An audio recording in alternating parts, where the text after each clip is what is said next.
Disclaimer, ये video एक काल्पनिक कथा पर आधारित है जिसे सिर्फ मनोरंजन और साहित्यिक प्रस्तुति के उद्देश्य से तैयार किया गया है। इसमें प्रयुक्त आए वॉइस ओवर और विजुअल्स का उद्देश्य दर्शकों को एक जीवंत और रोचक कहानी अनुभव देना है। प्रस्तुत कहानी का किसी भी वास्तविक व्यक्ति, स्थान या घटना से कोई संबंध नहीं है। इसे केवल रचनात्मक कल्पना के रूप में देखा जाए। आपका धन्यवाद। जब से विक्रम सिंह ने आरव शर्मा को बताया कि वह इस इवेंट में शामिल होगा, उसकी सबसे बड़ी चिंता न तो उसकी पूर्व मंगेतर शालिनी मेहरा थी और न ही उसकी मां सरिता मेहरा की कोई साजिश। नहीं, असली समस्या हमेशा से चेतन शर्मा थी। अब जब आरव को सच्चाई पता थी कि स्कूल में जो कुछ भी हुआ उसका जिम्मेदार चेतन था, सब कुछ बदल गया था। उसे अभी भी नहीं पता था कि असली आरव शर्मा को डुबाने की कोशिश के लिए कौन जिम्मेदार था, लेकिन ये लड़का चेतन उसकी नई जिंदगी में सिर्फ मुसीबत ही लाया था। चलो आगे बढ़ते हैं, विक्रम ने शांत मुस्कान के साथ कहा, आरव को धीरे से दूर ले जाते हुए।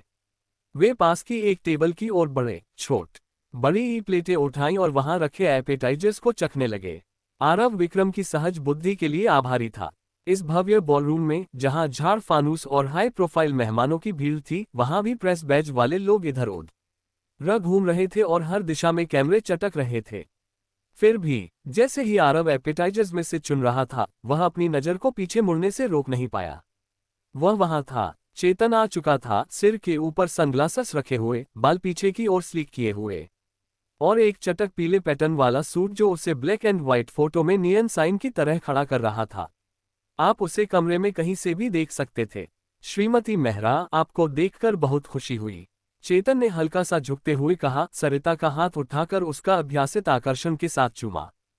फिर शालिनी की ओर मुड़ते हुए उसने जोड़ा, और तुम, हर बार तुम्हें देखने पर तुम और भी खूबसूरत लगती हो। उसने शालिनी का हाथ लिया और उसे भी हल्का सा चूमा, ऐसे मुस्कुराते हुए जैसे वह किसी रोमांस उपन्यास से बाहर निकला हो। मुझे डर है कि मैं हाल ही में बहुत व्यस्त रहा हूं, चेतन ने आह भरते हुए कहा। शर्मा परिवार में चीजें मुश्किल हो रही हैं, इसलिए मेरे पास तुम्हारे लिए उपहार लाने का समय नहीं था, लेकिन मैं वादा करता हूं, अगली बार जब हम मिलेंगे मैं तुम्हारे लिए कुछ खास लाऊंगा। शांत हो जाओ, आरव ने हाफते हुए उससे हटाया। मैं बस चौंक कर गया था।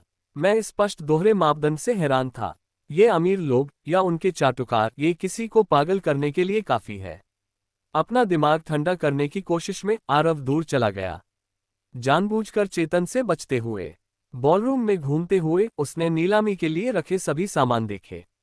मशहूर पेंटिंग्स, दुर्लभ कलाकृतियां और एक के बाद एक मेमोरेबिलिया नर्म रोशनी और सोने के टैग्स के साथ प्रदर्शित थे। वहां ढेर सारे सेलिब्रिटी भी थे, चेहरे जो आरव ने मीडिया में देखे थे, लेकिन वे उसे ज्यादा प्रभावित नहीं करते थे। सेलिब्रिटी उसके लिए कभी मायने नहीं रखते थे। वह जिन्हें ढूंढ रहा था वे थे अंडरवर्ल्ड के लोग, वैसे ही जैसे उसने पिछले शर्मा परिवार के समारोह में देखे थे। लेकिन अभी तक ऐसा कोई नहीं दिखा था। तुम्हारे सभी परिवार के सदस्य आ चुके हैं, सिवाय दिनेश शर्मा के, विक्रम ने आरव के कंधे के ठीक पर बड़ी ही खड़े होकर कहा। तुम्हारे दादाजी इस तरह के इवेंट्स पर समय बर्बाद करने के लिए थोड़े ज्यादा हाई प्रोफाइल हैं। मैं सहमत हूं, आरव ने बड़बड़ाया। क्या तुमने यहाँ बिकने वाला कचरा देखा है? और लोग इस पर जो कीमतें लगा रहे हैं। अगर मेरे पास पैसा भी होता तो मैं इस बकवास पर बर्बाद नहीं करता। ईमानदारी से, अगर मेरे पास विकल्प होता तो मैं भी यहाँ नहीं आता। पहले से ही अपार संपत्ति होने के बावजूद प्रत्येक शर्मा और अधिक की तलाश में था। अधिक शक्ति, अधिक प्रभाव, अधिक रुतबा। लेकिन एक चीज जिससे आरव पूरी रात अपनी नजरें नहीं हटा पाया, वह था सरिता, शालिनी और चेतन द्वारा दी जा रही परफॉर्मेंस। तुम मेरे पीछे पीछे हर जगह क्या कर रही हो? सरिता ने धीमी आवाज में फुसफुसाया। तुम्हें चेतन के साथ होना चाहिए, उसे अपने पक्ष में करना चाहिए। यह मत भूलो, हमारा सब कुछ इस पर टिका है। मैं परिवार के लिए अपना हिस्सा करूंगी तो तुम अपना करो। चेतन पहले से ही दो अन्य महिलाओं से बात कर रहा था, उम्र में बड़ी, डिजाइनर कॉकटेल ड्रेस में, हंसते हुए, और उसे ड्रिंक दे रही थी। जैसे ही शालिनी करीब आई, उनके और उसके बीच का अंतर दर्दनाक रूप से स्पष्ट था। उसके बगल की दो महिलाएं हंसी, उसके कंधों पर झुकते हुए छेड़खानी भरी मुस्कान के साथ। शालिनी भी धीरे से हंसी, इस अभिनय में शामिल हो गई। और बस ऐसे ही उसने रात का अधिकांश हिस्सा चेतन के साथ बिताया। ठीक है, लेकिन उन सब में से सिर्फ दो ने किसी चीज पर बोली नहीं लगाई, चेतन और आरव शर्मा।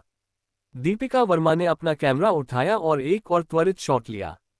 आरव के चेहरे में कुछ था केंद्रित, दूर। वह साफ तौर पर किसी को घूर रहा था, लेकिन किसे? आरव ने शाम का अधिकांश समय उत्सवों को नजरअंदाज करते हुए बिताया, इसके बजाय ये देखते हुए कि उसके आसपास सब कुछ कैसे घट रहा था। उसने सरिता को अपने चक्कर लगाते हुए देखा, साफ तौर पर अपनी संघर्षरत चेन बिजनेस के लिए निवेश जुटाने की कोशिश कर रही थी। चलो, तुम्हें मैं पसंद हूं, है ना? चेतन ने उसके बगल की सीट पर सरकते हुए कहा। हम बस मस्ती करने की कोशिश कर रहे हैं, और मेरे लिए यह मस्ती है। अगर तुम मुझे वाकई पसंद करती हो तो तुम इसे पियोगी। शालिनी का हाथ गिलास की ओर बढ़ा, कांपते हुए। चेतन और करीब झुका, उसकी बांह उसके कंधों के चारों ओर लपेटते हुए, जैसे कि मदद करने के लिए। लेकिन ये सांत्वना देने वाला नहीं था, ये दमघोंटू महसूस हुआ। चलो, पूरा पी जाओ, चेतन ने मधुरता से कहा। इसके बाद मैं तुम्हें कहीं अच्छी जगह ले जाऊंगा और हम अपने रिश्ते को पक्का कर सकते हैं। शालिनी अभी भी गिलास पकड़े हुए धीरे धीरे इसे अपने होठों की ओर उठा रही थी, तभी एक हाथ ने उसे रोक दिया। तुम्हें खुद पर जोर नहीं डालना चाहिए, आवाज ने धीरे लेकिन दृढ़ता से कहा। जब तुम्हारा शरीर अभी जवान है तो इसका ख्याल रखना महत्वपूर्ण है, खासकर तुम जैसी खूबसूरत महिला के लिए। शालिनी की नजर थोड़ी धुंधली थी, उसका सिर हल्का, लेकिन उसने ऊपर देखा, ये समझने की कोशिश करते हुए कि वह कौन था जिसने दखल दिया। आरव, उसने बुदबुदाया। तुरंत चेतन खड़ा हो गया, उसकी कुर्सी फर्श पर तेजी से खुरचती हुई। उसका जबड़ा तंग था, दांत भींचे हुए। तुम क्या करने की सोच रहे हो? उसने मांग की। नीलाम। बड़ी ही वाला बॉलरूम विशाल था। कम से कम 600 मेहमान उस जगह को भर रहे थे, एक क्षेत्र से दूसरे क्षेत्र में लगातार घूमते हुए। बातचीत, वेटर स्टाफ और नीलामी की पुकारों के बीच ज्यादातर लोगों ने कुछ असामान्य होने पर ध्यान भी नहीं दिया। ज्यादातर लोग, लेकिन दीपिका वर्मा नहीं। शुरुआत से ही वह पूरी तरह से कुछ और पर केंद्रित थी। बेशक बाकी पत्रकार ट्रेंड्स का पीछा कर रहे थे, आम सेलिब्रिटी और हाई सोसाइटी ड्रामे की तस्वीरें खींच रहे थे, लेकिन जो लोग अपना नाम बनाते हैं, जिन्हें लोग देखते हैं और याद रखते हैं, वे ट्रेंड्स सेट करते हैं। वे उन पलों को कैद करते हैं जिन्हें कोई और नहीं देखता। और यही दीपिका आज रात आरव शर्मा के साथ करने की उम्मीद कर रही थी। अरे, वह आखिरकार हिल रहा है, दीपिका ने अपनी आंखें कैमरे के पीछे सिकुड़ते हुए कहा। वह पूरे समय आरव को करीब से देख रही थी, उसकी मुद्रा में तनाव, जबड़े का कसना, उसकी मुट्ठियों का सख्त होना। अब जब वह मकसद के साथ कहीं जा रहा था, उसका दिल धड़का। कुछ होने वाला है। अरे, लगता है मैंने आखिरकार कुछ ढूंढ लिया, दीपिका ने फुसफुसाया। खैर, वे शर्मा परिवार में सबसे छोटे में से कुछ हैं। इसमें कोई आश्चर्य नहीं कि कुछ ड्रामा है। अगर कुछ है तो मुझे उस बेचारी लड़की के लिए बुरा लगता है, हरीश गोखले ने सिर हिलाते हुए कहा। तुम यहाँ क्या कर रहे हो आरव?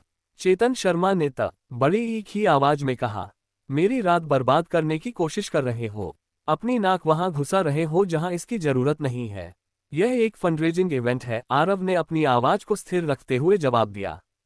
मेहरा परिवार की ओर से, और मुझे नहीं लगता कि उनकी नाबालिग बेटी को इतना नशे में धुत करना कि वह खड़ी न हो सके, खासकर तब जब उसने पहले ही तुम्हें मना कर दिया हो, यह कोई खास समझदारी भरा कदम है। तुम अभी भी यहाँ क्या कर रहे हो? चेतन ने तंज कसा। उसने पहले ही तुमसे कहा, उसे ठीक ठीक पता है कि क्या चल रहा है। शुक्र है वो उनमें से है जो ज्यादा ईमानदार हैं। अरे, मेरे पास एक विचार है आरव, चूंकि तुम इतने उदार हो, क्यों ना तुम अपने पैसे का इस्तेमाल उसकी मदद करने में करो। हर बार जब सरिता मेहरा किनारे करने की कोशिश करती थी, विक्रम सिंह वहां होता, मुस्कुराता, विनम्र और पूरी तरह से उसके रास्ते में। और पास में देख रहे मेहमानों की वजह से सरिता को अपनी जीभ काटनी पड़ती थी, बजाय इसके कि वह उस पर तंज कसे। आरव, विक्रम ने सोचा, उसकी नजरें सरिता पर टिकी रहीं। मैं ये तुम पर छोड़ रहा हूं। याद रखो मैंने क्या कहा, यहाँ कोई हरकत मत करना। यहाँ नहीं, जब सब देख रहे हो, कम से कम सार्वजनिक रूप से नहीं। उनके आदान प्रदान के दौरान ये बात दर्दनाक रूप से स्पष्ट हो गई थी कि चेतन शर्मा को अभी भी नहीं पता था कि दीपक सोलंकी का पहले बड़ी ही हिसाब हो चुका है। वह खतरा जो उसने कभी आरव शर्मा के सिर पर लटकाया था, अब मौजूद नहीं था। वह सारा घमंडी आत्मविश्वास, वह खोखला था, लेकिन विडंबना ये थी कि चेतन अपने दिमाग में भी झांसा दे रहा था। जहां तक उसका सवाल था, दीपक उसके नियंत्रण से बाहर निकल चुका था। उसे विश्वास था कि उसने आरव में जो डर बोया था, वह अभी भी जीवित और ठीक था। उसे उस सब की कोई खबर नहीं थी जो तब से हुआ था। जवाब देने के बजाय आरव शालिनी मेहरा की ओर मुड़ा। उसने धीरे से उसका हाथ अपनी बाह से हटाया, फिर दोनों हाथ अपने हाथों में ले लिए। मैं चाहता हूं कि तुम बस एक पल के लिए ये भूल जाओ कि कोई और क्या चाहता है, आरव ने धीरे से कहा। मैं तुमसे पूछना चाहता हूं, तुम क्या चाहती हो? अगर तुम यहाँ रहना चाहती हो, चेतन के साथ रहना चाहती हो, तो मैं तुम्हें नहीं रोकूंगा। लेकिन अगर तुम इस स्थिति से बाहर निकलना चाहती हो, अगर तुम बाहर चाहती हो, तो मैं तुम्हारी मदद करूंगा। मैं तुम्हारा पूरी तरह से समर्थन करूंगा। इस बार मैं बस जानना चाहता हूं कि तुम क्या चाहती हो। मैं क्या चाहती हूं? शालिनी ने धीमी आवाज में दोहराया। आरव के लिए इतने साधारण शब्द शालिनी पर ज्वार की लहर की तरह टकराए। आखिरी व्यक्ति जिसने उससे पूछा था कि वह क्या चाहती है, वह उसका पिता था। और जब से वह गुजरा, किसी ने फिर कभी नहीं पूछा। हमेशा उसकी माँ थी जो उसे यह सिखाती थी कि परिवार के लिए, बिजनेस के लिए, उसके पिता की विरासत के लिए क्या सबसे अच्छा है। लेकिन अभी उसकी माँ उसके पास नहीं थी, उसके कान में आदेश फुसफुसा रही थी। शायद ये शराब थी, शायद ये सांस लेने का वह छोटा सा मौका था। लेकिन उस पल में उसके अंदर कुछ हिला। उसने अपना सिर थोड़ा ऊपर उठाया, पहले से कहीं ज्यादा हिम्मत के साथ। मैं यहां से बाहर निकलना चाहती हूं, शालिनी ने कांपती आवाज में कहा। उसकी आंखें अनबहे आंसुओं से चमक रही थीं। बिना किसी हिचकिचाहट के आरव ने उसका हाथ पकड़ा और उसे दूर ले जाना शुरू किया, चेतन की पहुंच से, बॉलरूम से और हर चीज से दूर। शालिनी, चेतन ने उनके पीछे चिल्लाया, मुझे ये याद रहेगा। तुमने जो फैसला लिया, वह तुम्हारी बाकी जिंदगी को प्रभावित करेगा। आरव ने महसूस किया कि शालिनी का हाथ उसके में तन गया। वह सिहर उठी, चेतन के शब्दों का वजन उस पर पड़ा, लेकिन वह नहीं रुका। उसने उसका हाथ और जोर से पकड़ा और चलता रहा जब तक वे कमरे से बाहर नहीं निकल गए। अंदर सरिता मेहरा आखिरकार विक्रम सिंह को धक्का देकर आगे बढ़ने में कामयाब रही। लेकिन तब तक बहुत देर हो चुकी थी। वह ठीक समय पर पहुंची ताकि चेतन के चेहरे पर खट्टा भाव देख सके। चेतन, कृपया नाराज मत हो, सरिता ने गुहार लगाई। शालिनी छोटी है, वह बस उस भयानक आरव द्वारा हेरफेर की जा रही है। वह समझ जाएगी, आखिरकार वह समझेगी। उसने उसका हाथ पकड़ने की कोशिश की, लेकिन चेतन ने अपनी बाह झटक दी, उसे हटाकर बिना एक शब्द कहे तूफान की तरह चला गया। हवेली के बाहर एक फैले हुए बगीचे के पत्थर के आंगन पर आरव और शालिनी अकेले खड़े थे। यह क्षेत्र, जो अक्सर शादियों के लिए इस्तेमाल होता था, अब शांत था। उनके पैरों के नीचे सिर्फ पत्थर और कंधों पर चांदनी। बगीचे के पीछे हेजेज थे जो दूर खुले खेतों की ओर ले जाते थे। शालिनी एक छोटी बालकनी की रेलिंग पर आगे झुकी, खुले अंधेरे में घूरते हुए। यहाँ हवा ठंडी थी और एक पल के लिए सांस लेना आसान लगा। आरव, मैंने अभी क्या किया? उसने फुसफुसाया, पीछे मुड़ते हुए। और फिर असली आंसू आए। उसे ये भी नहीं पता था कि वह गिर रही थी जब तक उसका सिर धीरे से उसके सीने पर नहीं टिका। आरव ने उसे धक्का नहीं दिया, उसने उसे गले भी नहीं लगाया। वो बस वहां खड़ा रहा, उसे अपने सीने पर टिकने दिया। तुम बस अपने आप से ईमानदार थीं, आरव ने धीरे से कहा। तुमने वही किया जो तुम करना चाहती थी। मुझे पता है, मुझे पता है, शालिनी ने सिसकते हुए कहा, अपना सिर रगड़ने से पहले थोड़ा पीछे हटी। उसके गाल लाल हो गए जब उसे एहसास हुआ कि उसने अभी क्या किया। मैं ये सब कभी नहीं करना चाहती थी, उसने कांपती आवाज में कहा। मैं कभी चेतन से बात नहीं करना चाहती थी, न ही उसकी चापलूसी करना चाहती थी। हर कोई देख सकता है कि वह कितना नीच है। उसने अपने हाथ के पीछे से अपना चेहरा पोंछा। लेकिन मेरे पास कोई विकल्प नहीं था, मेरे पास कोई चारा नहीं है। अगर हमें जल्द ही पैसे नहीं मिले तो बिजनेस डूब जाएगा। हम अपना घर, अपनी सारी चीजें, मेरे पिता ने जो कुछ बनाया, वह सब खो देंगे। अगर हमारा परिवार बिजनेस खो देता है, उसने फुसफुसाया, उसकी पीठ उसकी ओर करके फिर से सिसकते हुए, तो ऐसा लगेगा जैसे मैंने उसकी हर चीज खो दी। मुझे नहीं पता कि तुम्हारा पिता कौन था, वह वास्तव में कैसा इंसान था, आरव ने अपनी आवाज स्थिर रखते हुए कहा।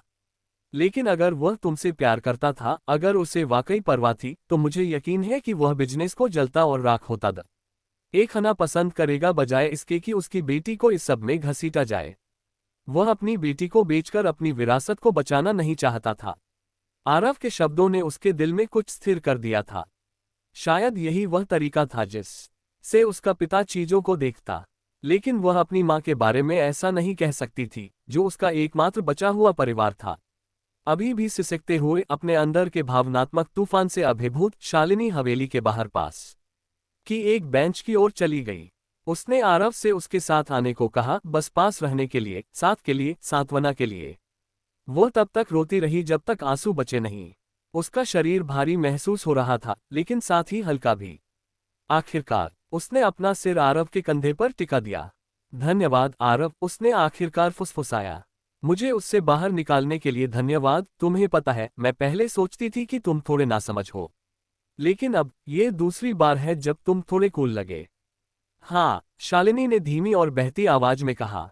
उस दिन जब तुम क्लासरूम में लड़ रहे थे, मैंने सब कुछ होते देखा। मैंने तब ज्यादा सोचा नहीं था, लेकिन मुझे याद है मैंने सोचा था कि तुम थोड़े कूल हो। उसकी आवाज धीरे धीरे कम होने लगी क्योंकि शराब, भावनाएं और थकान का मिश्रण उसे पकड़ने लगा। उसकी आंखें झपकी और कुछ ही सेकंड में वह उसके कंधे पर सो गई।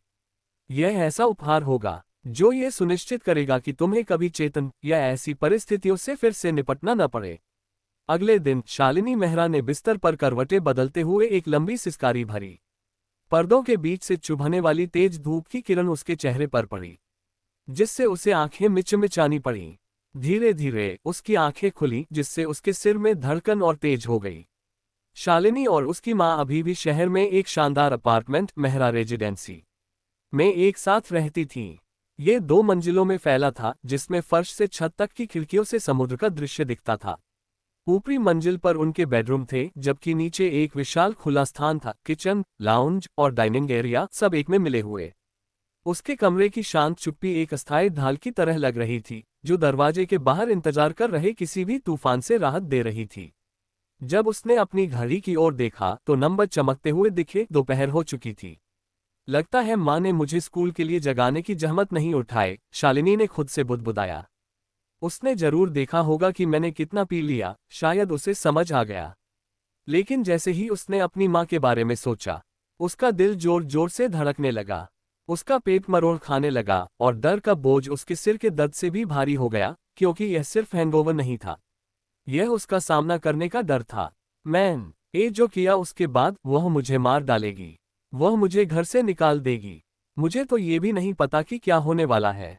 शालिनी ने फिर से चादर के नीचे दुबक लिया। अपनी ही घबराहट भरी सोच में दम घुटने लगा।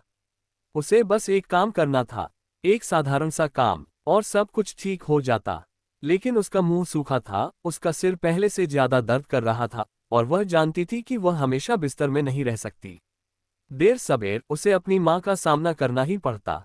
यह इतना बुरा नहीं हो सकता है ना, उसने खुद से कहा। मेरा मतलब है, अगर ऐसा होता तो माँ मुझे घर वापस लाई ही नहीं होती। आखिरकार शालिनी अपने कमरे से चुपके से बाहर निकली और ऊपरी बालकनी पर कदम रखा, जो खुले लिविंग एरिया को देखती थी। वह चुपके से चली, ये सुनने की कोशिश करते हुए कि उसकी माँ घर में है भी या नहीं। धीमे सावधान कदमों से सीढ़ियां उतरते हुए शालिनी का पूरा शरीर कांप रहा था। और तभी सरिता मेहरा ने ऊपर देखा और उसे नोटिस किया। अरे देखो तो कौन आखिरकार जाग गया, सरिता ने चहकती और उजली आवाज में कहा। मैंने तुम्हारे सिरदर्द के लिए एक स्मूदी बनाई है। कल तुमने जितना पिया उसे देखते हुए मुझे लगा तुम्हें हैंगओवर होगा। ये स्मूदी पहले इसे ठीक कर देती थी, याद है? शालिनी किचन में आई, अभी भी हैरान। उसकी माँ मुस्कुरा रही थी, नरमी से बात कर रही थी। काउंटर पर खाना रखा हुआ और स्मूदी सिर्फ उसके लिए इंतजार कर रही थी। वह आइलैंड पर बैठ गई, स्मूदी और खाने को घूरते हुए। उसके मन में एक हिस्सा सोच रहा था कि कहीं इसमें जहर तो नहीं डाला गया। इसमें कुछ भी सामान्य नहीं था। माँ, कल क्या हुआ? तुम बहुत अच्छे मूड में लग रही हो, शालिनी ने सावधानी से पूछा। मैं इसे रोक रही थी, लेकिन अब और नहीं रोक सकती, सरिता ने जवाब दिया, अपनी उत्तेजना को मुश्किल से दबाते हुए। ये कल रात हुआ, इवेंट खत्म होने के कुछ घंटों बाद। फंडरेजर अपने आप में सफल रहा, वहां कोई समस्या नहीं थी, लेकिन ईमानदारी से मुझे लगा था कि मैं असफल हो गई। मैं किसी को भी बिजनेस में निवेश के लिए मना नहीं पाए, चाहे मैंने जो प्रस्ताव दिया। ऐसा लग रहा था जैसे उन्होंने पहले ही मन बना लिया हो। लेकिन फिर मुझे खबर मिली, एक वीसी फर्म ने हम में निवेश करने का फैसला किया है। 50% के बदले वे हमारे सारे कर्ज चुकाने और हमें जो कुछ भी चाहिए उसके लिए क्रेडिट लाइन देने को तैयार हैं। समझ रही हो शालिनी, हम ठीक होने वाले हैं। परिवार, बिजनेस, सब कुछ, हम ठीक होने वाले हैं। उसकी मां ने उत्साह से चिल्लाते हुए उसे गले लगाया। उस पल में दोनों आंसुओं में डूब गईं। लेकिन लंबे समय बाद पहली बार ये खुशी के आंसू थे। उनके दिमाग पर दबा सारा बोझ हल्का होने लगा था। शालिनी ने एक छोटी सी हंसी छोड़ी, लेकिन उसे इतना यकीन नहीं था। स्कूल की लड़ाई से लेकर इवेंट में उसने जो किया, वह काफी भरोसेमंद लग रहा था। उसे थोड़ी उम्मीद थी कि वह उसे फिर से देख पाएगी। अपने विचारों के बीच में अचानक उसे कुछ ख्याल आया। रुको माँ, तुम्हें यकीन है कि यह कोई घोटाला नहीं है? क्या होगा अगर वे सिर्फ आधी कंपनी हथियाने के लिए तुम्हें धोखा देने की कोशिश कर रहे हो? शालिनी ने चिंता भरी आवाज में पूछा। मुझे पूरा यकीन है, तुम्हें इसकी चिंता करने की जरूरत नहीं है, सरिता ने जवाब दिया। मुझे लगभग तुरंत ही फंड मिल गए। मुझे भी शक हुआ था, खासकर क्योंकि यह एक नई वीसी है जिसके बारे में मैंने पहले कभी नहीं सुना। ये कुछ है जिसका नाम है लाखपति लाइनेज। अजीब नाम है ना? लेकिन मैंने सब कुछ चेक करवाया, सब ठीक है। सरिता ने फिर अपने हाथों को ताली बजाई। उसके मूड में अभी भी एक आश्चर्यजनक चमक बनी हुई थी। ईमानदारी से उन्होंने जो डील दी है वह बहुत उदार है, और न छोटी ईशचित रूप से हमारे पक्ष में है। मुझे यकीन है कि किसी दिन हमें कंपनी के चेयरमैन से मिलने का मौका मिलेगा, और जब वह दिन आएगा मैं उन्हें ठीक से धन्यवाद दूंगी। चाहे कुछ भी हो शालिनी, ये याद रखना, हम उनके कर्ज में हैं। फंडरेजिंग इवेंट एक यादगार शाम साबित हुआ था, लेकिन वह वैसा नहीं था जैसा आरव शर्मा ने शुरू में सोचा था। वह कुछ खास उम्मीदों के साथ गया था, जवाब ढूंढने की चाह में, शायद कुछ हंगामा करने की। लेकिन इसके बजाय यह उसके लिए और सवाल छोड़ गया। कुछ चीजें थीं जो वह चाहता था कि उसे मिली होती। एक तो वह जानना चाहता था कि क्या स्कॉर्पियन गैंग अमीरों की दुनिया से उतना ही जुड़ा हुआ है जितना उसने सोचा था। लेकिन एक भी स्कॉर्पियन गैंग का सदस्य वहां नहीं दिखा। वास्तव में कोई भी गैंग सदस्य मौजूद नहीं था। दूसरी चीज जो वह चाहता था वह थी कोई सुराग, कोई संकेत कि कौन सा परिवार का सदस्य उसका खून चाहता है। चेतन शर्मा ने तो मुलाकात के पहले पल से ही दुश्मनी जाहिर कर दी थी। यह कोई आश्चर्य नहीं था कि वह दीपक सोलंकी के पीछे था, बिल्कुल भी नहीं। फिर भी आरव को उम्मीद थी कि कोई गलती करेगा, कोई नजरिया छोटे उस फुसाहट जो और ज्यादा खुलासा करे। लेकिन इवेंट में ऐसा लगा जैसे किसी को उसकी मौजूदगी की परवाह ही नहीं थी। शायद वे सब बहुत व्यस्त थे, शायद वे बस चतुराई से खेल रहे थे। लेकिन अगर कोई वाकई उसे मृत चाहता था तो क्या अब तक वे कुछ न करते? तीसरी और शायद सबसे अप्रत्याशित थी वह खुद से हैरानी। चेतन के आसपास उसने कितनी शांति बरती थी। हाँ, वह उसे मुक्का मारना चाहता था, शायद उससे भी बुरा, लेकिन उसने नहीं किया। और उस संयम ने उसके दिमाग में सवाल को और बड़ा कर दिया। चेतन उसे नष्ट करने के लिए इतना जुनूनी क्यों था? इतनी कोशिश क्यों कर रहा था? आरव को अभी भी जवाब नहीं मिला था। लेकिन कम से कम इस सब से एक चीज तो निकली। जैसे ही आरव ने अपनी स्कूल यूनिफॉर्म बटन की और ठंडी सुबह की हवा में मुख्य दरवाजे से बाहर कदम रखा, उसने खुद को उसे एक ठोस परिणाम की याद दिलाई। विक्रम सिंह ने वह कंपनी बना दी जो मैंने मांगी थी, लाखपति लाइनेज। यही वह नाम है जो मैंने चुना है। यह मेरे नए समूह, मेरी संपत्ति और इससे जुड़ी हर चीज को दर्शाता है। अब जब मैं इस धन की दुनिया का हिस्सा हूं, मैं इसका इस्तेमाल करूंगा। मैं अपना स्थान बनाऊंगा, और जल्द ही ये नाम गूंजेगा, अंडरवर्ल्ड में डर पैदा करेगा और व्यापार की दुनिया में सम्मान पाएगा। गली में चलते हुए आरव अपने आप पर मुस्कुराए बिना नहीं रह सका, ये याद करते हुए कि उसने क्या किया। मुझे लगता है कि शालिनी और उसका परिवार उस उपहार से सुखद आश्चर्य में होगा जो मैंने उन्हें दिया। अब मुझे बुरा नहीं लगना पड़ेगा, लेकिन इसे खुद के बजाय कंपनी के माध्यम से करना सबसे अच्छा फैसला है। दुनिया को नहीं पता होना चाहिए कि लाखपति लाइनेज को कौन चलाता है। इस तरह संगठन का नाम ज्यादा वजन रखेगा, और मैं कुछ और भी देखना चाहता हूं। आरव ने अपने फोन को देखा और आखिरी लेनदेन को।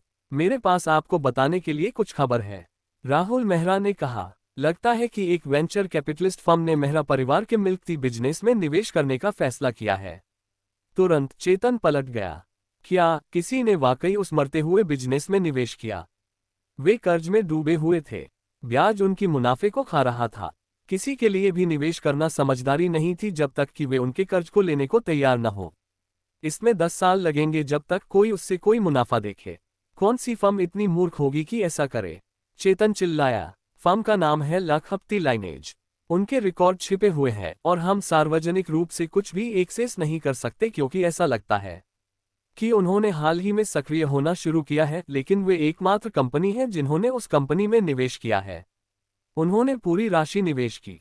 कोई भी अपने दिल की अच्छाई से ऐसा नहीं करेगा, और यह है वे। अर्नट के ठीक बाद हुआ। क्या ये पार्टी में कोई था? लेकिन कोई इतना मूर्ख नहीं होगा कि ऐसा करे, चेतन ने शिकायत करते हुए कहा। खैर, मुझे लगता है कि इसका मतलब है कि वे दोनों अब मेरी चापलूसी नहीं करेंगे। उन्हें अपने साथ घसीटना मजेदार था। ये दीपक के बारे में है। लगता है कि वह और उसके समूह के मुख्य सदस्य सभी को जुवेनाइल डिटेंशन सेंटर भेज दिया गया है। ऐसा लगता है कि कोई घटना हुई थी। चेतन की पकड़ गिलास पर ढीली पड़ गई और वह फर्श पर टूट गया।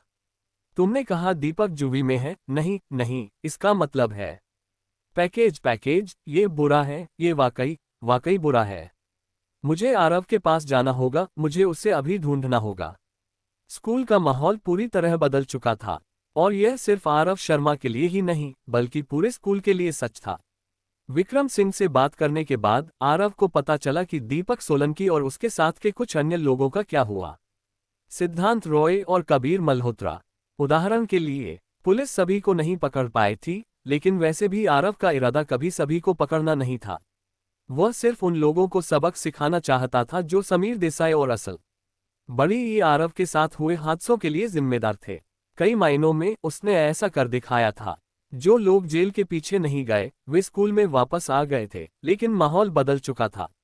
उस दिन की घटना की कहानी तेजी से फैल गई थी। एक दबा हुआ बच्चा आखिरकार लड़ा था, और किसी तरह वह जीत गया था। दीपक के समर्थन के बिना और कुछ छात्रों को आखिरकार सजा का सामना करना पड़ने के बाद अब कोई शोर शराबा नहीं कर रहा था। स्कूल शांत हो गया था। जैसे ही आरव अपनी डेस्क पर बैठा, आधा ध्यान आज के पाठ पर, उसने अपनी बगल की खाली अछूती सीट की ओर देखा। मुझे माफ कर समीर, आरव ने बुदबुदाया, कि तुम्हें इस तरह की जिंदगी जीने का मौका नहीं मिला। काश मैंने पहले कुछ किया होता। ये कहकर उसने अपना सिर डेस्क पर टिका दिया और आंखें बंद कर ली, खुद को एक शांत झपकी में बहने दिया। कबीर और बाकियों के चले जाने के बाद अब कोई नहीं था जिससे वह बात कर सके, न क्लास में, न पूरे स्कूल में। उसके कोई दोस्त नहीं थे, और अब जिस व्यक्ति के वह सबसे करीब था वह था मैड आरव। वे दोनों कंधे से कंधा मिलाकर चल रहे थे, गलियारे से निकास की ओर बढ़ते हुए। तभी दोनों रुक गए। सामने एक लंबा व्यक्ति खड़ा था, इंतजार कर रहा था, और यह साफ था यह कोई संयोग नहीं था। आरव, मैं तुम्हें ढूंढ रहा था, जय व्यास ने कहा। आरव के दिमाग में वह अभी भी जय का एक एहसान चुकाने वाला था, क्योंकि उसने सिद्धांत के साथ उस मुसीबत से उसे निकाला था, और तब से जय ने उस पर काफी प्रभाव डाला था। इसलिए आरव उसे सुनने को तैयार था। मैं तुमसे इस पूरे स्कूल के बारे में कुछ बात करना चाहता हूं, जय ने कहा। क्या तुम मेरे साथ पिंजरे में चलोगे? पिंजरा, जतिन भट्ट ने हैरानी से दोहराया। पिंजरा स्कूल के मैदान में एक जगह थी, इसलिए आरव ने पहले तो ज्यादा नहीं सोचा। लेकिन जैसे ही वह बाहर निकला और उसने देखा कि वहां क्या इंतजार कर रहा था, उसे एहसास हुआ कि स्थिति शायद उसकी सोच से कहीं ज्यादा अजीब थी। पिंजरे में कई छात्र इकट्ठा थे, आपस में बातें कर रहे थे, कुछ बेवकूफी भरे खेल खेल रहे थे और जोर जोर से हंस रहे थे, जबकि कुछ के हाथों में स्लिंग और पट्टियां थीं, जो साफ तौर पर उस समूह का हिस्सा थे जिसने हाल ही में आरव और बाकियों पर हमला किया था। आरव को ठीक ठीक समझ आ गया कि जय किस बारे में बात कर रहा था। उसने सड़क स्तर के गैंग्स के स्कूलों से सीधे भर्ती करने की अफवाहें सुनी थी, लेकिन ये हमेशा बहुत अतिशयोक्तिपूर्ण, हकीकत से बहुत दूर लगता था। ये तब तक था जब तक उसने खुद अनुभव नहीं किया कि यहाँ कुछ छात्रों के लिए चीजें वाकई कितनी कठिन थीं। ये सिर्फ इस स्कूल की बात नहीं थी, जय ने जारी रखा। यहाँ आसपास के स्थानीय स्कूल एक दूसरे के खिलाफ जाकर ये साबित करने के लिए लड़ाइयाँ शुरू करते थे कि कौन सबसे अच्छा है, कौन सबसे ताकतवर है। लेकिन ये सब दिखावे के लिए था, सिर्फ सड़कों पर मौजूद लोगों को ये साबित करने का तरीका कि हम उन्हें अपने साथ लाने के लायक हैं। लेकिन जब दीपक आया, उसने सब कुछ बदल दिया। एक दूसरे या दूसरे स्कूलों से लड़ने के बजाय वह यहाँ कुछ बनाना चाहता था, अपना समूह, अपना गैंग, कुछ ऐसा जो हमारी रक्षा कर सके। और मुझे वह विचार पसंद आया, वाकई में। लेकिन आखिर में सड़क के गैंग्स एक ऐसी चीज दे सकते थे जो दीपक कभी नहीं दे सका। क्या तुम जानते हो वह क्या है? अगर तुम उस समस्या को हल कर सकते हो तो यहाँ हर एक व्यक्ति तुम्हारा अनुसरण करेगा, जैसे उन्होंने दीपक का किया। मैं भी। समूह से कुछ आवाजें समर्थन में उठी। जय ने जो कहा उसे और जोश दिलाते हुए। अब समझ आया, आरव ने सोचा। ये कभी भी सबसे ताकतवर के प्रति अंधी वफादारी के बारे में नहीं था। ये जीवित रहने के बारे में था, उनके पास सबसे अच्छे विकल्प को चुनने के बारे में। सबसे अच्छा अवसर, अगर मैं इस समूह को जमीन से बना सकता हूँ, ये वह हथियार हो सकता है जो मुझे स्कॉर्पियन गैंग के खिलाफ चाहिए। और यह यहीं से शुरू होता है। आरव ने मुस्कुराते हुए जय के कंधे पर मजबूती से हाथ रखा। पैसे की चिंता मत करो, उसने आत्मविश्वास से कहा। पैसा कोई समस्या नहीं है। दीपक तुम्हें जो भी दे रहा था, मैं उसका मिलान करूंगा। यहाँ हर किसी के पास एक विकल्प है, आरव ने चिल्लाकर कहा। उसकी आवाज पिंजरे में गूंज रही थी। तुम चुन सकते हो कि मेरे साथ रहना है, मेरे साथ खड़े होना है और कल से एक बेहतर जिंदगी जीना शुरू करना है। तुम्हारी वफादारी का इनाम छोटी ई लेगा, लेकिन अगर तुमने मुझे पीठ में छुरा घोंपा तो मैं वादा करता हूं, मौत से भी बदतर नियति तुम्हारा इंतजार करेगी। लेकिन अगर तुम रहते हो तो तुम ऐसी चीजें हासिल करोगे जो तुम्हारी कल्पना से परे हैं। ये स्कूल या सड़क के गैंग्स तक रुकने की जरूरत नहीं है। ये तो बस शुरुआत है। छात्र हैरान होकर सुन रहे थे। किसी ने पहले कभी उनसे इस तरह बात नहीं की थी, न इस तरह की ताकत या आत्मविश्वास के साथ। और किसी तरह ये काम कर रहा था। ये प्रेरणादायक था। अगर तुम अब चले गए तो मैं तुम्हें याद नहीं रखूंगा, आरव ने कहा। और इस दुनिया में कोई और भी नहीं परवाह करेगा कि तुम क्या करते हो। लेकिन जो भी रहता है, वह कुछ नया का हिस्सा बनेगा। एक नया नाम, एक नई ताकत। उसने अपनी आवाज ऊंची और स्पष्ट की। अगर कोई और ये शब्द कहता तो शायद ये किसी मिडिल स्कूल के बच्चे की ओवरड्रामेटिक फैंटेसी जैसा लगता। लेकिन आरव से, उसकी दिखाई ताकत के साथ, जो कुछ उसने पहले ही कर दिखाया था, यह मजाक नहीं लग रहा था। ये वास्तविक लग रहा था। उसकी नजरें समूह पर घूमी। तुम में से हर एक अब लाखपति लाइनेज का सदस्य है और तुम्हें यह अच्छे से याद रखना चाहिए। ये पता चलते ही कि दीपक सोलन की जुवेनाइल डिटेंशन में है, चेतन शर्मा पूरी तरह से घबरा गया। उसके चेहरे के किनारे से पसीना टपक रहा था और उसकी त्वचा ऐसी लग रही थी जैसे वह अंदर से जल रहा हो।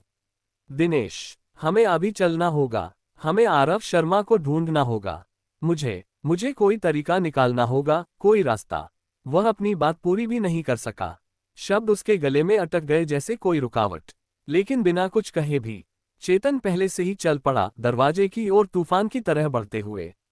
उसका सुरक्षा प्रमुख दिनेश चावला बिना हिचकिचाहट के उसके पीछे चल पड़ा। दोनों सीढ़ियों से नीचे उतरे, उनके कदम तेज और जोरदार थे। इस समय आरव को अभी भी स्कूल के आसपास होना चाहिए, दिनेश ने कहा। लेकिन हम बिना ठोस कारण के परिसर में अंधाधुंध नहीं घुस सकते। मैं प्रिंसिपल को मनाने की कोशिश कर सकता हूं कि हमें अंदर आने दे। मुझे परवाह नहीं, चेतन ने तड़क कर कहा। जरूरत पड़े तो जबरदस्ती घुस जाओ। ये तो बस एक साधारण स्कूल है। अगर वह काम नहीं करता तो ठीक है, हम उसका इंतजार करेंगे। लेकिन हम आरव को देखे बिना नहीं जाएंगे।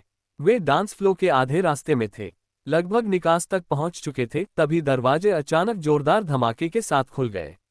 अंदर तैनात 2 गार्ड्स तुरंत आगे कूदे, लेकिन इससे पहले कि वे कुछ कर पाते, दोनों को पीछे धकेल दिया गया। कमरे के पार उछाल दिए गए और चमकदार डांस फ्लो पर रेगेडॉल की तरह फिसल गए। एक लंबा आदमी खुले दरवाजों से अंदर आया, जिसने धारीदार शर्ट, फिटेड वास्कट और सिर पर एक लंबी काली टॉप हैट पहनी थी। उसके दोनों तरफ 2 आदमी थे। दोनों ने बेरे टोपी पहनी थी। वे छिपने की कोशिश नहीं कर रहे थे, वे एक बयान दे रहे थे। नियॉन क्यूब नाइट क्लब के अंदर मौजूद चेतन के निजी सुरक्षा के बचे हुए गार्ड्स तुरंत हरकत में आए। जो 2 गार्ड्स उछाले गए थे, वे पहले से ही वापस खड़े हो रहे थे, चोटिल लेकिन फिर भी लड़ने को तैयार। और गार्ड्स आगे बढ़े, तिकड़ी को घेरते हुए। इससे पहले कि गार्ड्स आगे बढ़ पाते, कम से कम 20 आदमी यो का एक बड़ा समूह पहले 3 के पीछे नाइट क्लब में दाखिल हुआ। प्रत्येक ने वही खास बेरे टोपी पहनी थी, सटीकता के साथ चलते हुए। ये दृश्य गार्ड्स को पूरी तरह से हैरान कर गया, लेकिन उनकी प्रवृत्ति जागी और उन्होंने जवाबी हमला करने की कोशिश की। नए आए लोग तेजी से हिले, आने वाले हमलों को प्रशिक्षित सहजता के साथ चकमा देते हुए। चिकनी, समन्वित गतियों के साथ उन्होंने हमला किया, पैरों और घुटनों पर लाते, चेहरों के किनारों पर तेज प्रहार। प्रत्येक गार्ड को सेकंडों में नीचे गिराते हुए। ये साफ था, व्यवस्थित, कुशल। पहले हाई स्कूल के बच्चों ने उनकी प्रशिक्षित टीम को हराया था, लेकिन कम से कम वह एक संघर्ष था। ये कुछ और ही था। ये लोग पूरी तरह से अलग स्तर पर काम कर रहे थे, सब कुछ इतना आसान दिख रहा था। और जो चीज चेतन को और ज्यादा हिलाकर रख गई, वह थी उनकी पूर्ण समन्वय, जैसे कि वे घड़ी की तरह काम करने के लिए प्रशिक्षित थे। ये लोग कौन हैं? दिनेश ने धीमी आवाज में पूछा। ये एक सड़क गैंग है, चेतन ने सूखी और तनावपूर्ण आवाज में जवाब दिया। सामने वाला आदमी, उसे चिराग ठाकुर कहते हैं। वह उनका नेता है। समूह को निरस्त सेना के नाम से जाना जाता है। सही, चेतन ने जवाब दिया, उसकी नजरें चिराग पर टिकी। लेकिन ये कोई साधारण गैंग नहीं है। उनका नाम वजन रखता है, क्योंकि उनमें से हर एक पूर्व सैनिक है। सभी को सेना किसी कारण से उनकी इकाइयों से निकाल दिया गया था। हमारे पास उनके खिलाफ कोई मौका नहीं है। चिराग, सामने वाला आदमी, निश्चित रूप से उनमें सबसे अच्छे कपड़े पहने था, धारीदार शर्ट, चमकदार वास्कट और वह आसर टॉप हैट। अपनी तेज भौं और शांत अभिव्यक्ति के साथ वह गैंग लीडर से ज्यादा एक बिजनेसमैन जैसा लगता था। उसके हाथ बेफिक्री से उसकी बगल में फैले थे, जैसे वह टहल रहा हो। तुम्हें पता है, चिराग ने शुरू किया, चेतन को बाज की तरह घेरते हुए। मुझे बहुत निराशा हुई जब मुझे पता चला कि हमारा प्रोडक्ट हमारे किसी भी ग्राहक तक नहीं पहुंचा। इसलिए मैंने इसकी जांच की। मैं उम्मीद कर रहा था, बस उम्मीद, कि शायद मैं इसे अभी भी बरामद कर सकता हूं। लेकिन जैसा कि पता चला, उसने एक भौं उठाते हुए रुक गया। जिन छात्रों का तुमने इस्तेमाल किया, वे सब बंद कर दिए गए हैं। और प्रोडक्ट, दीपक था उसका नाम, है ना? चिराग ने अपनी आवाज को अजीब तरह से सहज रखते हुए कहा। मुझे वह लड़का वाकई पसंद था। तुम्हें पता है, मेरी नज़र उस पर थी। हमारे समूह में एक नियम है, हम केवल उन लोगों को लेते हैं जो हमारे जैसे हैं। लेकिन वह अलग था। खास, इतना खास कि मैं उसके लिए एक अपवाद बनाने को भी तैयार था। मुझे कोई अंदाजा नहीं है, चेतन ने घबराहट में चिल्लाकर कहा। मुझे कुछ सेकंड पहले ही इसके बारे में पता चला, मैं कसम खाता हूं। मुझे नहीं पता था कि दीपक ने प्रोडक्ट खो दिया या ऐसा कुछ। मैं खुद इसे समझने जा रहा था, क्योंकि अगर तुम्हें पता नहीं था, मुझे यकीन है कि तुमने मुझे पहले फोन किया होता, है ना? वह समझदारी भरा काम होता। सच तो यह है, दीपक पहले ही हमारे पास आ चुका था। उसने हमें तुम्हें हटाने के लिए कहा, हमारे साथ सीधे काम करना चाहता था। हमारा सौदा हो गया था, सब कुछ तय था, और अब ये बर्बाद हो गया। चिराग ने अपना सिर थोड़ा झुकाया। उसके चेहरे पर बनावटी जिज्ञासा झलक रही थी। मुझे सोचने पर मजबूर करता है। क्या तुम्हें पता था? क्या तुमने इसे तोड़ने की कोशिश की? उसने एक और कदम आगे बढ़ाया। चेतन ने सहज रूप से अपने हाथ उठाए, अपने चेहरे को ढालते हुए, जैसे कोई मुक्का खाने की उम्मीद कर रहा हो। आखिरकार हम दोनों सच जानते हैं, चेतन। शर्मा परिवार तुम्हारी रक्षा नहीं कर सकता, या बल्कि वे नहीं करेंगे। स्कूल खत्म हो चुका था और आरव शर्मा पहले से ही कुछ नया शुरू करने की नींव रख रहा था, कुछ ऐसा जिसे वह लाखपति लाइनेज कहेगा। अगर वह स्कॉर्पियन गैंग के अंदर हुई सच्चाई को उजागर करना चाहता था, तो वह दूसरों पर भरोसा नहीं कर सकता था। एक ऐसा समूह बनाना था जो उनकी टक्कर ले सके, कुछ जो उसका अपना हो। सुरक्षा टीम किराए पर लेना या काम को किसी दूसरे गैंग को आउटसोर्स करना, ये कभी काम नहीं करने वाला था, खासकर उसके जैसे किसी के लिए। बहुत सारे सवाल उठते, लोग उसकी वैधता पर शक करते, और अक्सर जो लोग किराए पर लिए जाते थे, वे अपने ग्राहकों को धोखा दे देते थे। यहां तक कि जब उसने द पिट जैसे समूह का दौरा किया था, चीजें आसानी से गलत हो सकती थीं। कोई भी वास्तव में नहीं जानता था कि कौन किसके पीछे है। सड़क के गैंग्स अप्रत्याशित थे। वफादारी हर दिन खरीदी और बेची जाती थी, और पैसा अकेला कभी सुरक्षा की गारंटी देने के लिए काफी नहीं था।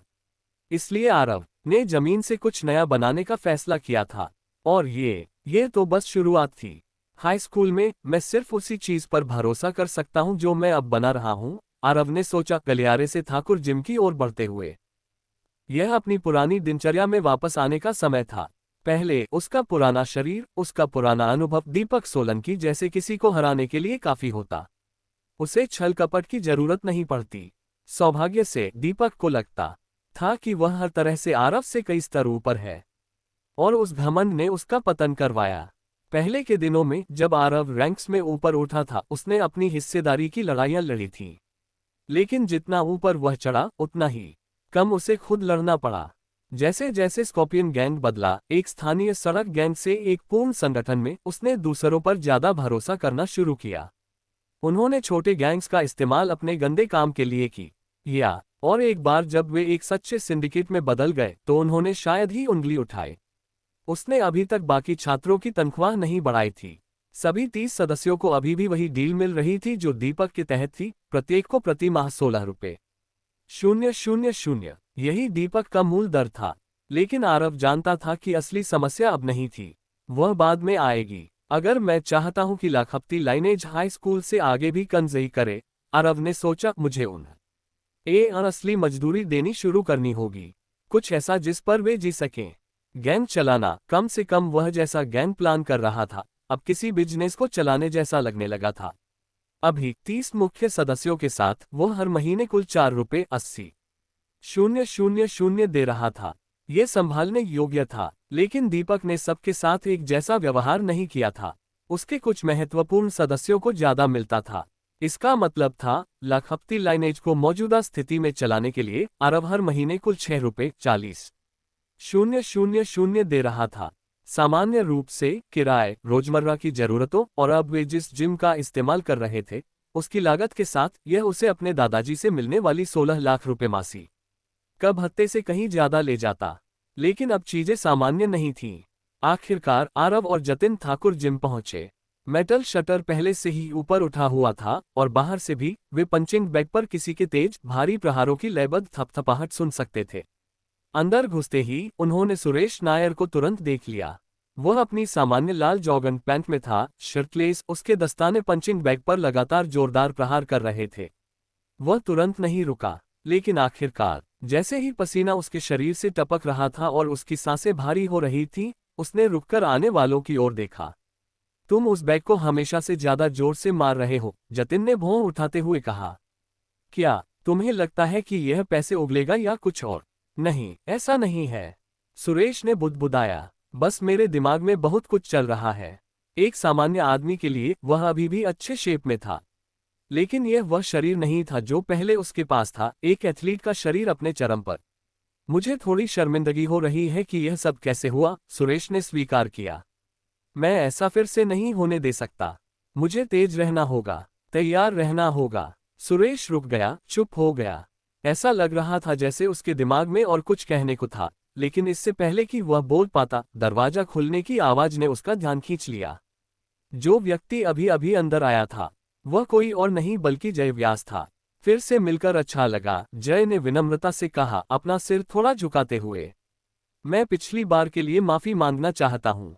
स्थिति को देखते हुए हम विपरीत पक्षों पर थे, लेकिन आगे बढ़ते हुए मुझे उम्मीद है कि हम एक साथ काम कर सकते हैं।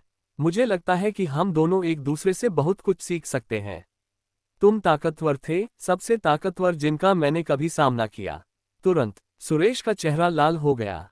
उसने अपनी गर्दन के पीछे खरोंचते हुए शर्मिंदगी छिपाने की कोशिश की। खैर, कम से कम तुम इस बार एक विनम्र साथी लाए, सुरेश ने बुदबुदाया। उस विक्रम सिंह की तरह नहीं जो हमेशा तुम्हारे पीछे रहता है। लेकिन रुको, एक साथ काम करने का क्या मतलब है? इससे पहले कि आरव जवाब दे पाता, जिम का दरवाजा फिर से खुला। एक के बाद एक कई छात्र अंदर आने लगे। वे एक रफ दिखने वाला समूह थे। उनमें से ज्यादातर ने अपने बैग बिना परवाह किए फर्श पर फेंक दिए। कुछ जोर से च्यूइंग गम चबा रहे थे और कुछ जगह की गंध का खुलकर मजाक उड़ा रहे थे। आरव बस मुस्कुराया। मैं तुम्हारे लिए नए ग्राहकों का एक समूह लाया हूं, उसने छात्रों की ओर इशारा करते हुए कहा।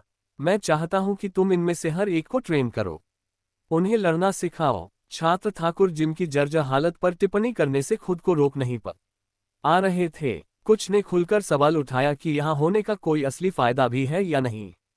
लेकिन इससे पहले कि उनकी शिकायतें हद से ज्यादा बढ़ती, जय व्यास की आवाज ने शोर को चीर दिया।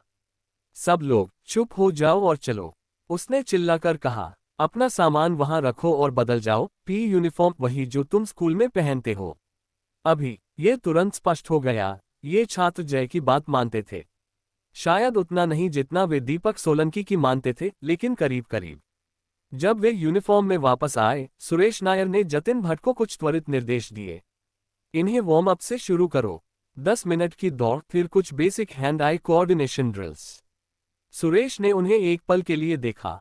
फिर जतिन को पीठ पर थपथपाकर चला गया। वह वार्म अप को अभी के लिए जतिन के हवाले छोड़ रहा था। जतिन ने सुरेश के साथ कुछ बार ट्रेनिंग की थी और यह उसे शुरुआती चरणों के लिए सब से अच्छा विकल्प बनाता था, लेकिन समूह में हर कोई सहमत नहीं था। यह क्या बकवास है, हमें उसकी बात क्यों सुननी चाहिए? एक छात्र ने बुदबुदाते हुए जतिन की ओर देखा। क्या वह क्लास का एक और उजड़ नहीं है? वह हमें लड़ाई के बारे में क्या सिखा सकता है? चुप करो, जतिन ने तड़क कर कहा। देखो, मुझे पता है मैं कबीर मल्होत्रा से कमजोर था, लेकिन इस जगह की वजह से, इस ट्रेनिंग की वजह से मैं उसे हरा पाया। तो अगर मेरे जैसा कोई ऐसा कर सकता है, तो तुम में से हर एक भी कर सकता है। तो सुनो। जतिन के पीछे जय खामोशी से अपनी बाहें मोड़कर खड़ा था, देख रहा था। छात्रों ने नोटिस किया और जल्दी से सीधे हो गए। अगर जय जतिन का समर्थन कर रहा था, तो शायद शिकायत करना बंद करने का समय था। इस बीच सुरेश बैक ऑफिस में चला गया था। वहां एक पुराना कंप्यूटर था, धूल भरे डेस्क पर रखा हुआ। सुरेश बैठ गया और अपने सिर को हाथों में ले लिया, उंगलियां उसके बालों में उलझीं। ऐसा लग रहा था जैसे वह एक निराशाजनक सांस से अपने बाल नोच लेगा। क्या बात है? क्या इसलिए कि ये लोग कोई पैसे नहीं दे रहे? आरव ने दरवाजे के चौखट पर टेक लगाते हुए पूछा। तुम्हें पता है मैं मेंबरशिप के लिए कितना देता हूं, है ना? यह उन सब को कवर करने के लिए काफी है। एक सामान्य जिम में वे प्रति माह कितना देते होंगे? 2400 रुपीस। तुम अभी भी ज्यादातर से बेहतर कर रहे हो। मुझे अगले कदम की चिंता है। सुरेश ने भारी आंखों से स्वीकार किया। मुझे हाल ही में पता चला कि यह इमारत, इसे एक नए मकान मालिक ने खरीद लिया है। और तुम जानते हो आगे क्या होता है, वे किराया बढ़ाते हैं। हाँ, पहले से ही मुश्किल से टिका हुआ हूँ। अगर उन्होंने किराया बढ़ाया तो बस हो गया, ये जगह डूब जाएगी। तुम जो भी दे रहे हो उसके बावजूद। आरव ने ध्यान से सुना।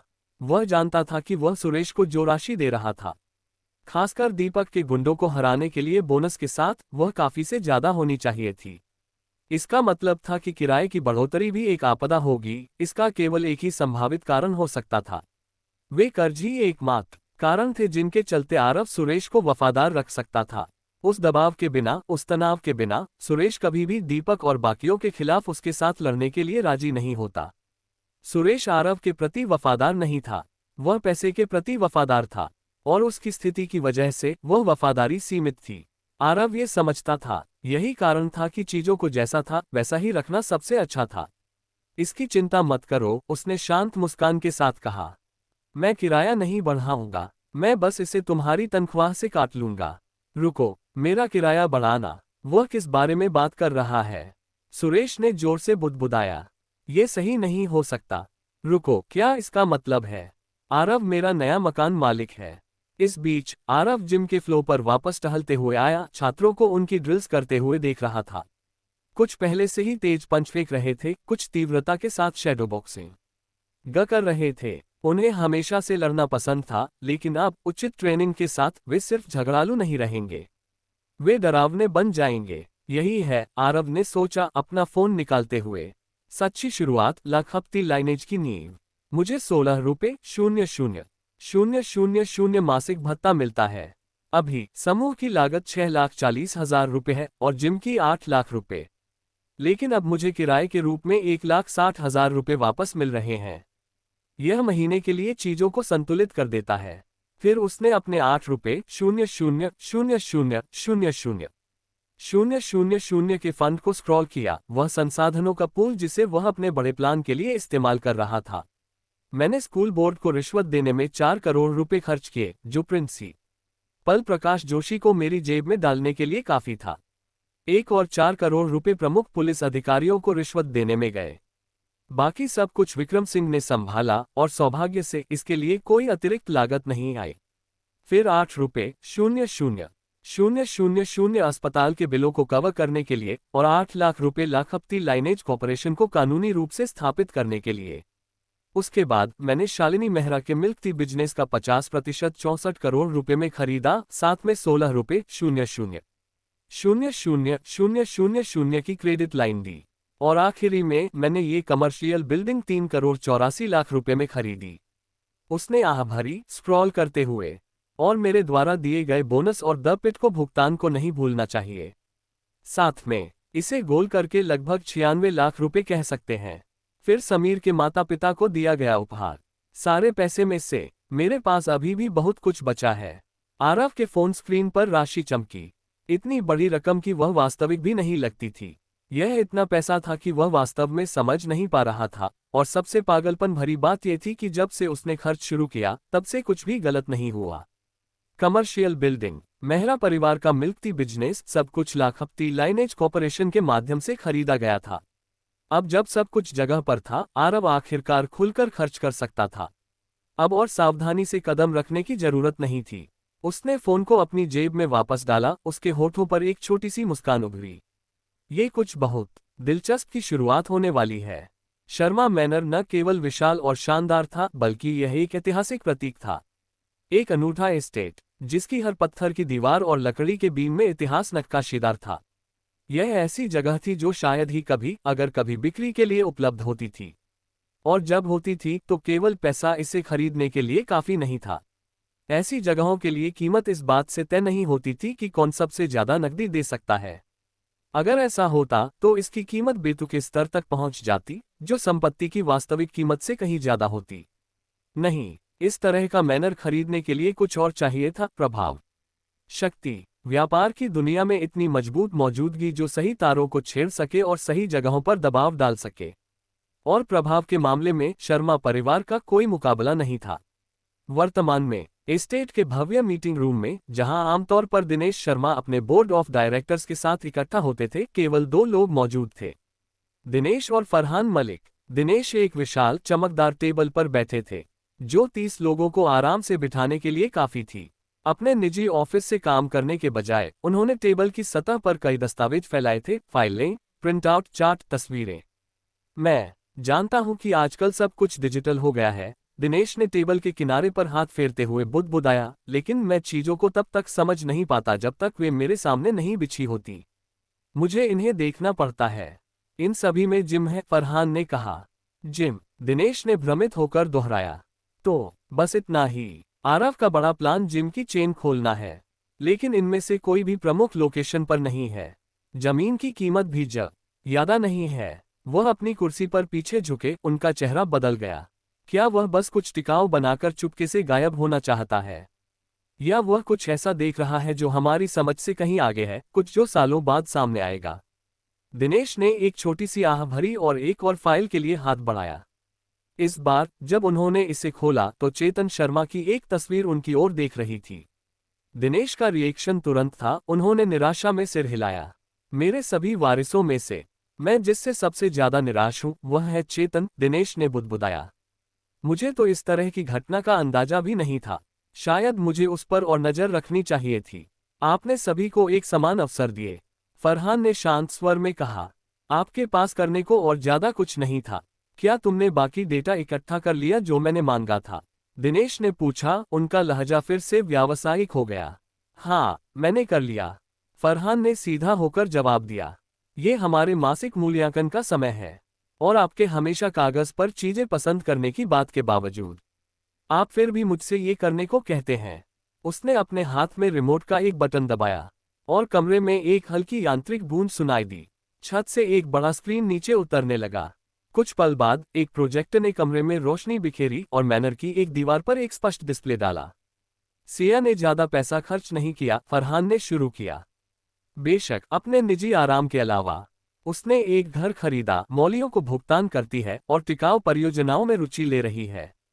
ये कम रखरखाव वाली परियोजनाएं हैं जिन्हें वह कम मेहनत से संभाल सकती है और अपनी आरामदायक जिंदगी जारी रख सकती है। ये कहना उचित है कि वह उन कुछ लोगों में से है जिन्होंने परिवार के बाकी लोगों के आसपास के हंगामे में शामिल न होने का फैसला किया है। अपने सभी पोते पोतियों में दिनेश को सिया से बात करना सबसे सुखद लगता था, ज्यादातर इसलिए क्योंकि उसकी रुचियां पैसे या शक्ति के इर्द गिर्द नहीं थीं। उसमें एक शांति थी, कुछ अलग। फिर भी दिनेश जैसे आदमी के लिए, जिसे पैसे के बारे में बात करना लगभग हर चीज से ज्यादा पसंद था, उसका रवैया भी एक ताजगी भरा बदलाव था। हालांकि फरहान ने जारी रखा, उसका खर्च समझदारी भरा रहा है। वह खुद में निवेश कर रही है, अपनी पर्सनल ब्रांड बना रही है, यहां तक कि अपनी पब्लिसिटी के लिए भी भुगतान कर रही है। उसने कई बायोटेक कंपनियों में भी पैसा लगाया है। दिनेश थोड़ा आगे झुके, उनकी आंखें रुचि से सिकुड़ गईं।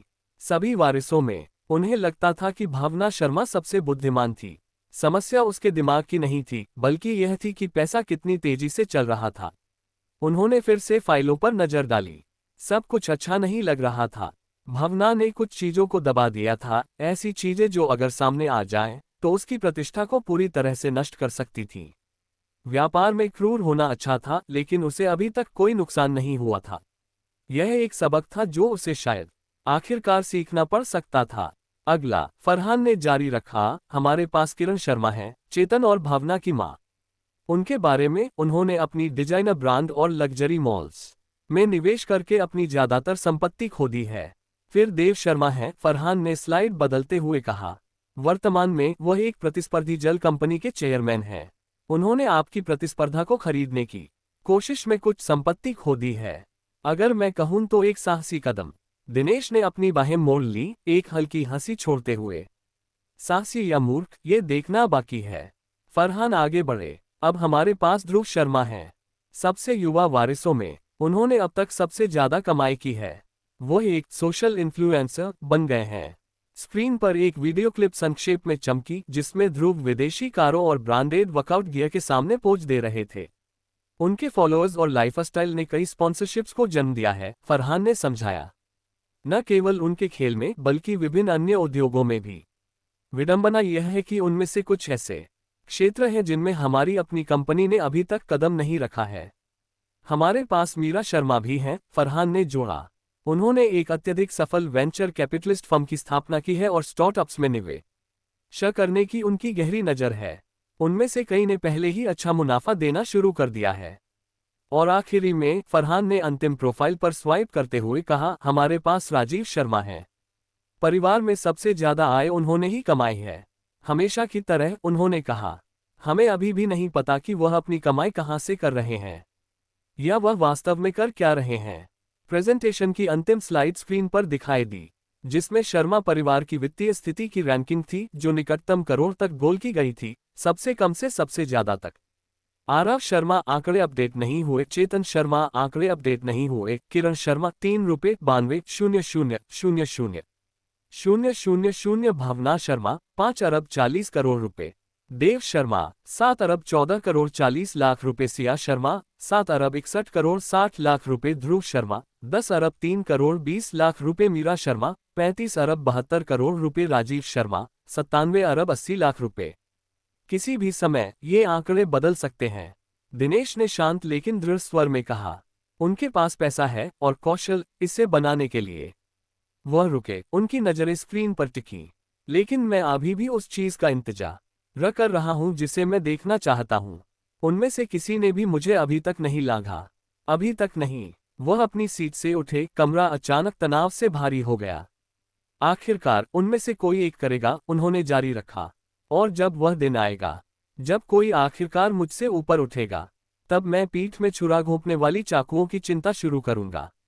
वह टेबल के दूर के सिरे तक चले गए और आखिरी फाइल खोली, जिसमें उनका अपना नाम था।